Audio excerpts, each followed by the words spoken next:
Des volutes de café s'élèvent dans le jour sans couleur. Des volutes de café, non, des volutes de vapeur. C'est très joli.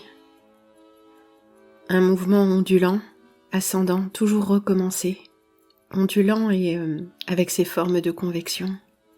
Mais c'est un spectacle qui ne dure pas, parce que le café refroidit, peu à peu, doucement. Et bientôt les volutes ne sont presque plus perceptibles. Et puis plus du tout perceptibles, mais les courants sont encore là. Ça, mes amis, c'est le niveau de perception. À nos sens grossiers, il faut une certaine densité de matière pour que les choses soient visibles. Et si ce sont de petites gouttes, toutes petites gouttes d'eau, bien sûr ça va trop vite en vrai. C'est quand on prend la photo, ou comme je l'avais fait, une séquence très ralentie. On voit les formes, on voit de quoi sont faites ces formes. De l'eau qui s'élève dans l'air, n'est-ce pas magnifique? De l'eau gazeuse, gazéifiée, gazousée, de l'eau, de l'air. Mais l'eau et l'air, c'est presque la même chose. Si, c'est pas moi qui le dis, c'est Benveniste. Mais qu'est-ce que l'eau La mémoire de l'eau, c'est étrange, mais pas plus étrange que l'eau elle-même. Un composé liquide à l'état ambiant de deux gaz à l'état ambiant. Ouais, en fait, ce sont deux éléments gazeux qui, mis ensemble, donnent un liquide, mais sans changer les conditions de température et de pression. Bref, l'eau rendue visible. L'air rendu visible par l'eau. C'est ça aussi. Parce que ce qui se rend visible, ce n'est pas que la volute de vapeur, c'est l'air autour qui façonne cette volute. Et oui, parce qu'il faut qu'il y ait une résistance pour qu'il y ait des volutes. Résistance de chaud-froid, de densité. Il n'y a pas que le visible qui se rend visible avec le visible, il y a aussi l'invisible. Ah, vous m'avez pas suivi? Il n'y a pas que le visible qu'on voit, à savoir la volute. Il y a aussi le non visible de l'air autour, pour peu qu'on change de façon de réfléchir. Par exemple, le fameux vortex, vous savez, un trou d'eau. Quand on retire la bonde d'une grande quantité d'eau, ça fait un entonnoir, un vortex. Ce qu'on voit, c'est l'eau qui s'engouffre. Mais en fait, ce qu'on voit, c'est l'air qui pousse. L'entonnoir qu'on voit en creux, il est fait d'eau, mais en plein, si j'ose dire, il est fait d'air. D'air qui tourbillonne. Et oui, parce qu'il n'y a pas que l'eau qui a ses propres formes. La forme visible de l'eau, c'est la forme rendue visible de l'interaction entre l'air et l'eau, par exemple. Donc il n'y a pas que le visible qui se rend visible avec la matière.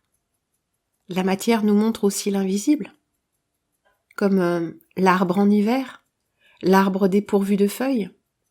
L'arbre nous montre toute sa structure, mais ce qu'il nous montre, c'est aussi ce que nous ne voyons pas. Eh bien, la structure en miroir de ses racines, située sous le plan horizontal, enfin horizontal ou plus ou moins, du sol. Il montre aussi, pour qui sait voir, l'ensemble de la ramée à venir, encore sous forme de bourgeon, encore sous forme de vide entre les branches. Mais pour avoir vécu quelques années sur la terre, nous savons bien que l'arbre d'hiver n'en est qu'à un stade. L'arbre de printemps sera à peine plus étendu, et entre les branches, nous ne verrons sans doute briller que quelques petits éclats de lumière, car tout l'espace aura été conquis par le bourgeonnement, le feuillissement. Contemplant l'arbre d'hiver, nous y voyons sa ramée, c'est-à-dire toute sa feuillaison, mais nous ne le savons pas. Extraordinaire, n'est-ce pas? Tout ce que nous voyons sans le savoir, tout ce que nous voyons sans même le voir. Tiens, la factrice. Petite lettre promptement glissée dans la fente, elle n'avait pas besoin de moi. C'est une nouvelle titulaire, pas finaude mais joyeuse, communicative, vivante quoi, qui regarde dans les yeux, qui écoute de la musique de merde très très fort. Non, c'est pas une jeune, c'est pas une vieille non plus. C'est une femme entre deux âges, une petite femme assez drôle, qui semble ne pas se rendre compte du monde dans lequel elle vit.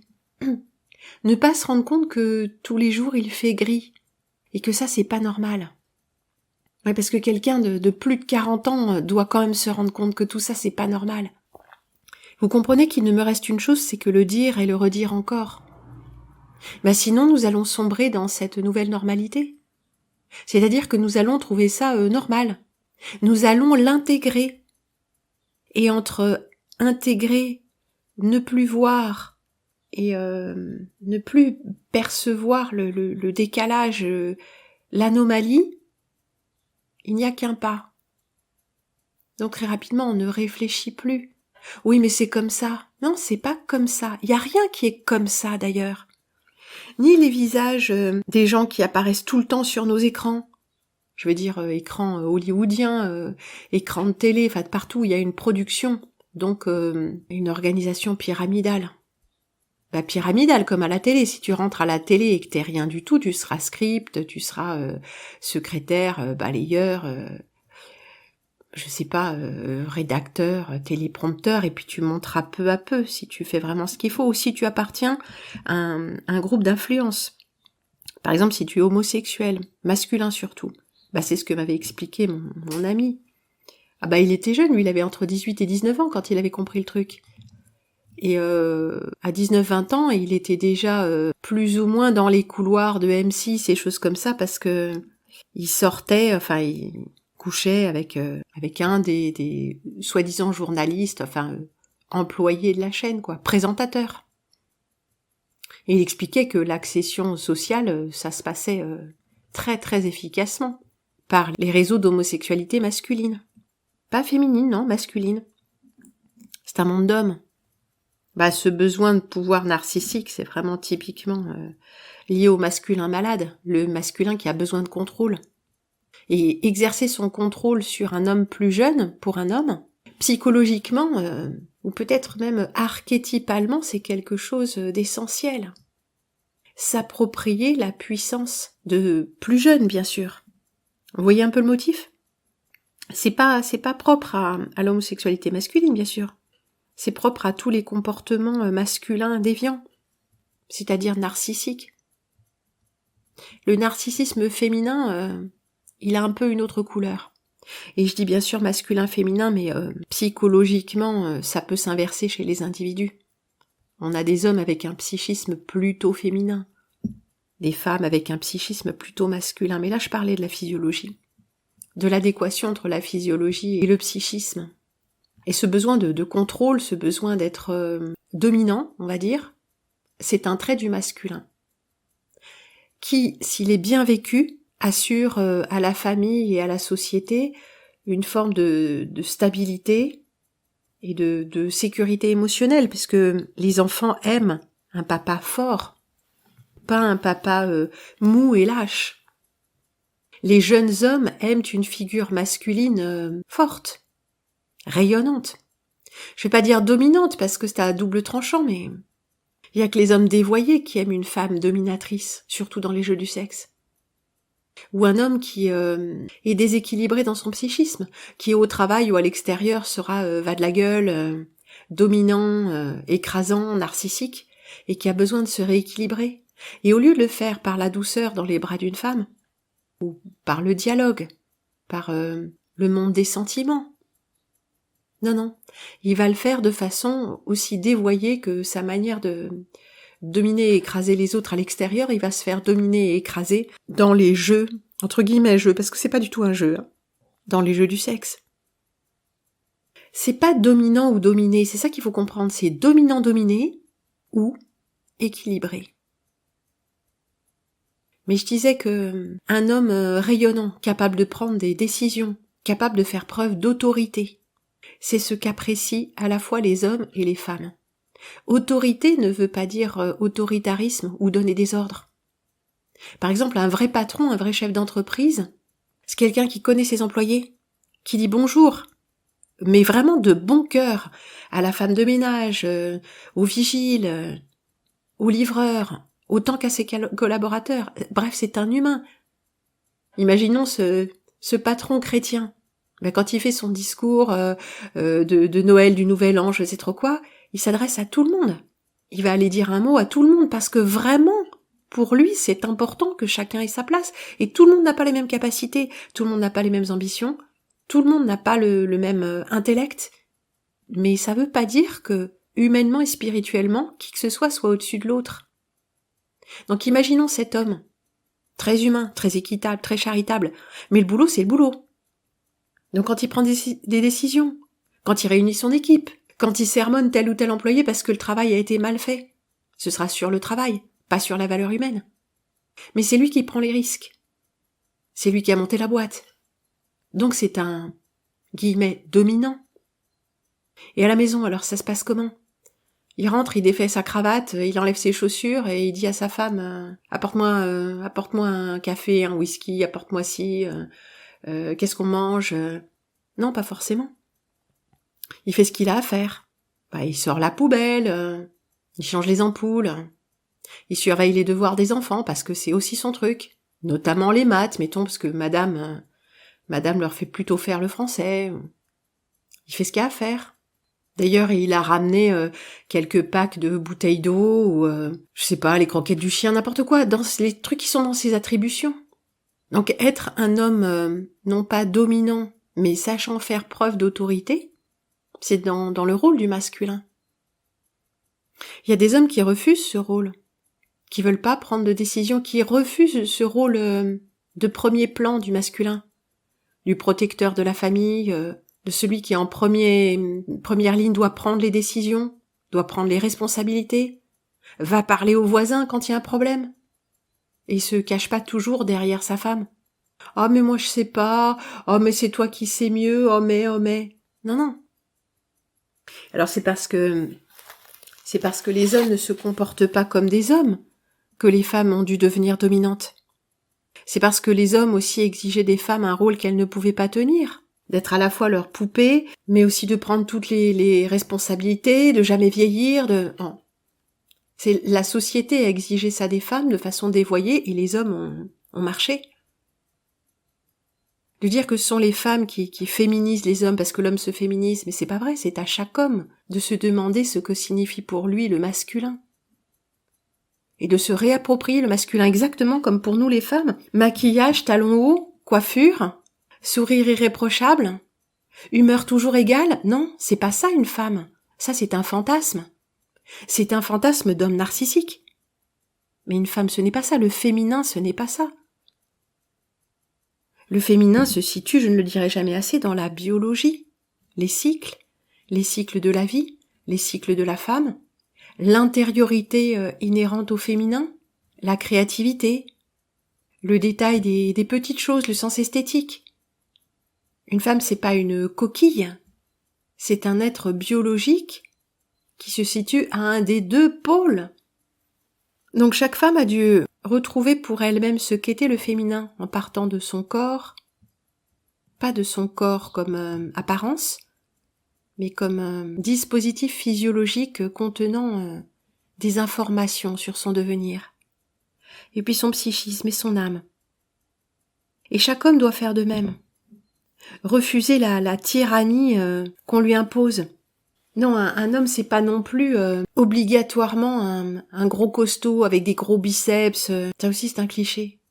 On n'a pas besoin d'avoir des grosses épaules et des gros bras et des gros pectoraux pour faire preuve d'une attitude virile, d'un esprit de décision, d'initiative, de force, même de force physique d'ailleurs. Toutes ces exagérations nous déshonorent. Quelle est l'essence du masculin ? C'est plus difficile pour les hommes, je le maintiens. Depuis que je suis adolescente, j'observe garçons et filles, hommes et femmes, et je vois que les hommes sont complètement perdus quant à leur nature profonde. L'homme, par définition, se projette à l'extérieur, il travaille à l'extérieur. Il joue à qui pisse le plus loin, c'est cette éternelle projection de soi. L'expulsion de la semence même projette son essence au dehors de lui-même. C'est très significatif. Donc l'homme a du mal à trouver son intériorité, à trouver qui il est. Il pense qu'il doit faire étalage de ses muscles ou de son humour. Il a du mal à exprimer ses sentiments parce qu'il a du mal souvent à les ressentir. Il a du mal à rester à l'intérieur en présence de ses sentiments. Ça lui fait mal. Il essaye de fuir. La tristesse ou les responsabilités. Pourquoi étais-je partie une fois de plus sur l'homme et sur la femme? Parce que peut-être hier, en classant des émissions que je pensais rééditer à la suite, je suis tombée sur le dossier homme-femme, mâle-femelle et ma série sur la sexualité, la véritable sexualité humaine.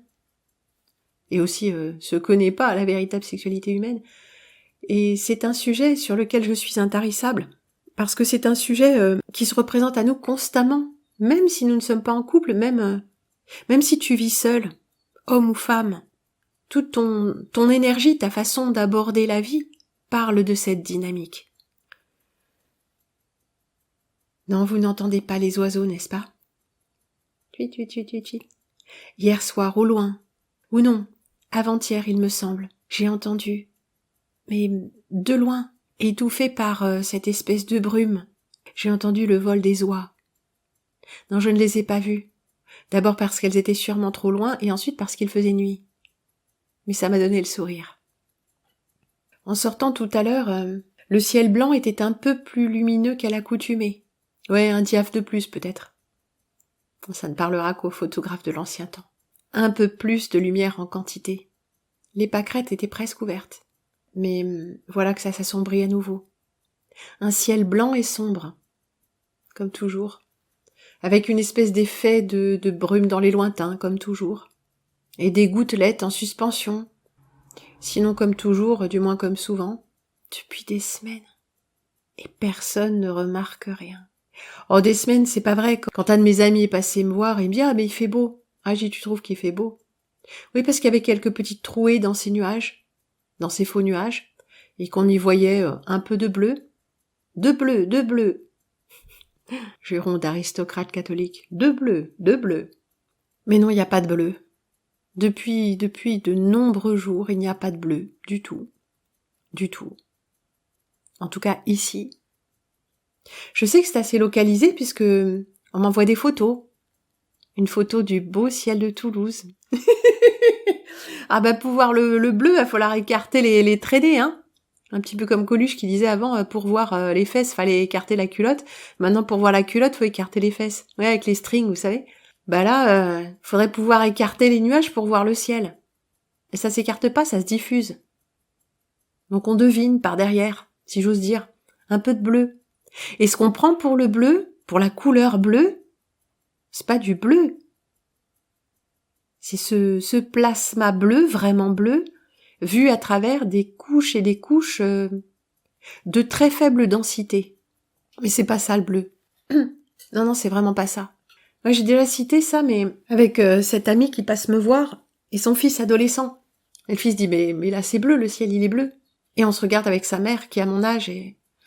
Enfin on se regarde pas, elle était au volant et moi j'étais derrière, donc si peut-être on s'est regardé à travers le rétro, un truc comme ça, mais le cœur y était.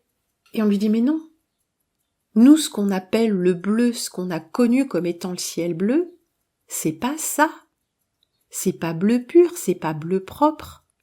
C'est pas bleu net, c'est bleu vu à travers un voile. Ce que toi tu appelles bleu, c'est parce que nous, on a connu comme le ciel bleu. Pas du tout.